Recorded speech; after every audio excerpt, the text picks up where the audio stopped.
সাবধান, ফেসবুকে দ্রুত ভাইরাল হচ্ছে এই পোস্ট।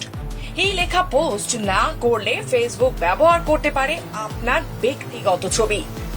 এর আগে ব্যবহারকারীদের গোপন তথ্য ফাঁস হওয়ায় ক্ষমাও চেয়েছিলেন মার্ক জুকারবার্গ। সেই কারণেই কি ফেসবুক জুড়ে ভাইরাল হচ্ছে এই পোস্ট? এই লেখা পোস্ট না করে ভয়ঙ্কর বিপদে পড়েছেন অনেকে, নাকি যারা পোস্ট করলেন তারাই পড়েছেন মহা বিপদে? জানেন আসলে কি রয়েছে এই পোস্টে? সত্যি কি এমন কোন নির্দেশিকা জারি করেছে ফেসবুক কর্তৃপক্ষ? জেনে নিন আসল তথ্য। সোশ্যাল মিডিয়ায় এখন ঝড়ের গতিতে ছড়িয়ে পড়েছে এক ভয়ঙ্কর বার্তা। হাজার হাজার মানুষ কপি করে দিচ্ছেন একই লেখা। আমি এই মর্মে ঘোষণা করছি, এই পোস্টটি না করলেই নাকি মেটা ব্যবহার করতে পারে আপনার সব তথ্য। ভয় পাওয়ার আসল কারণটা কোথায় জানেন? 2018 সালে মার্কিন কংগ্রেসের স্বয়ং মার্ক জুকারবার্গ ক্ষমা চেয়েছিলেন, কারণ কয়েক লক্ষ ফেসবুক ব্যবহারকারী তথ্য ফাঁস হয়ে গিয়েছিল। তাই ভয়টা একেবারে ভুল নয়, কিন্তু তার মানে এই নয় যে এই পোস্ট কপি পেস্ট করলে আপনি সুরক্ষিত। কিন্তু থামুন, আসল সত্যিটা কি জানেন?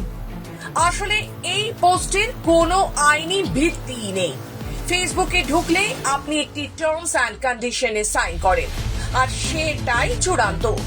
তাহলে এই পোস্ট কেন ভাইরাল? বাঙালির চিরকালীন দুর্বলতা খোঁজো।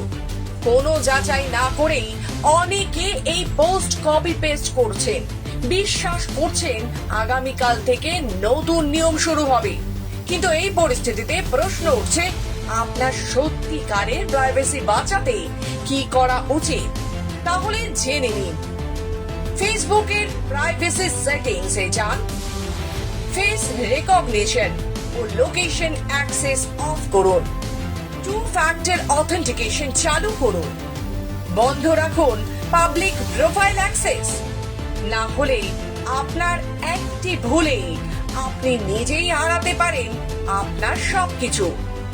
সচেতন হন, গুজবে ভেসে না গিয়ে নিজের তথ্য নিজেই সুরক্ষিত রাখুন।